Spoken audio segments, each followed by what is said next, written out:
Happy Wednesday, everybody. It's good to get to see you this week, and I'm glad you're able to stop by and visit us. And just wanted to give you some information about the church. We had a great day Sunday. Sunday was our largest attendance since the 4 weeks we've been back to church. And it just seems like each week, we're having more people feel comfortable about coming back, and just it feels like normal a little bit. So Sunday was great. We had last week the Classics had their hot dog lunch, and that was wonderful. Great turnout for that. Now this week is an exciting week. I want you to pray for our teenagers. Pray for the tribe. We have 24 teenagers go to camp this week. So right now, in the middle of their week, they're at camp, at Snowbird Camp up near Murphy, North Carolina. So, man, I'm praying for them and getting great pictures, and I know they're having a great time. I'm really jealous because I know the place they're going and the people they're going to be with. And pray for our teenagers. I can't wait to hear some stories, and I'll try to be sending some pictures along to you as they come back. This Saturday, speaking of getting back to normal, is our first men's prayer breakfast since the pandemic.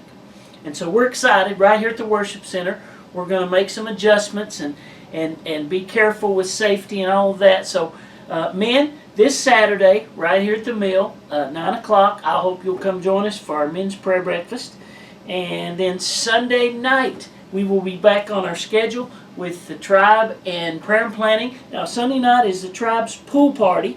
It will be at 6 p.m. At the Hammocks place, which is over in Oldenburg, just real close to the church. So a lot of good things going on, a lot of church activities starting to come back to life, and we're just excited about that. And I appreciate you joining us today. I'm excited about Sunday. Sunday's going to be a good day. I'll be sharing a little more with you about that, and it's going to be an exciting time.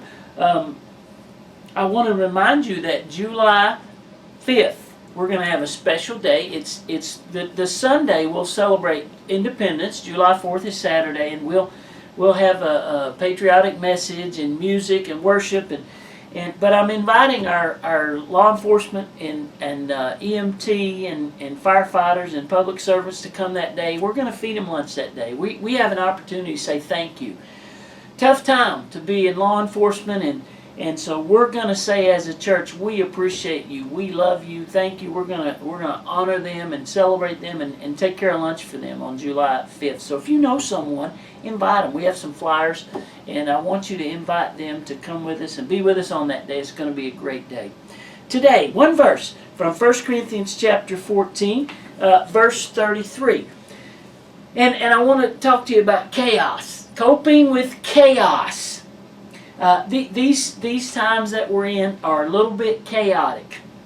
The coronavirus, the pandemic turned into quarantine and all of these regulations and guidelines and all of these different things. There's so much racial unrest and violence and protesting and social tension and then just weather challenges and scares and fear and also a lot of family tension, which is a direct result of just a lot of this other chaos. So it's a tough time. These days are tough. But I want to encourage you today. I want to give you some hope today. 1 Corinthians chapter 14, verse 33.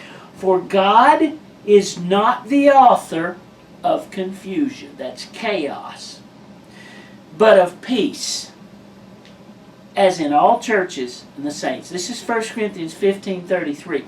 Do you know what the definition of chaos is? The definition of chaos is complete disorder and confusion. Does that sound kind of familiar today? Chaos is complete disorder and confusion. That's kind of how things are. A lot of unrest, a lot of uncertainty, a lot of things that we don't have answers for right now because we've got to see how the virus goes and how decisions are made and the phases and so on. So I want you to know that the opposite of chaos is peace. Wow. Tough times, worry, stress, fear, chaos, emotions all over the place. But the opposite of chaos is peace. This verse, I want to make 3 observations about this verse. Observation number 1, God is not the author of confusion. Well, who is, Pastor? I would say our enemy. I would say Satan creates as much chaos as he can. I would say many times we create chaos by being stressful and panicking and saying things we shouldn't say and responding out of the flesh. And we make things worse a lot of times, but it's not God. God isn't the author of confusion and chaos. In fact, observation number 2, God is the author of peace, as we read in verse 33. God is not the author of confusion, but of peace. So, God is not the problem. God is the solution, and God has that solution for us today. We don't have to give in to a chaotic lifestyle. A lot of times that's our fault. We need to calm down. We need to trust God and remember that God is the author of peace. He is the creator of peace, the instigator of peace, and He wants to give you peace today. And the third observation I find interesting in verse 33. God is not the author of confusion. He's a God of peace, as in all churches of the saints. That seems like it just kind of got tagged on the end. And you may overlook that thought. So number 1, God isn't the author of confusion. Number 2, God is the author of peace and hope. Number 3, the place of peace is church. God said, peace in all the churches of the saints. So there is a wonderful, important place for church. It's a refuge. It's a place of peace. People can come together on Sundays and whenever they gather as believers and study the Word and pray and be together and share love and encouragement and hope. And that's a refuge, a place, a haven of peace. So 3 observations. Don't blame chaos on God. It's not His fault. Number 2, God is the author of hope and peace. Number 3, we have church to come together and experience God's peace. How to deal with chaos. 1 Corinthians 15:33. I think that'll help you. Thank you for joining us today. I'm ready. I've got my disinfectant wipes. I've got my hand sanitizers. The virus is still out there. We've still got to be careful. But church is alive and well. I'm praying for you, and I'm looking forward to seeing you Sunday morning. God bless you.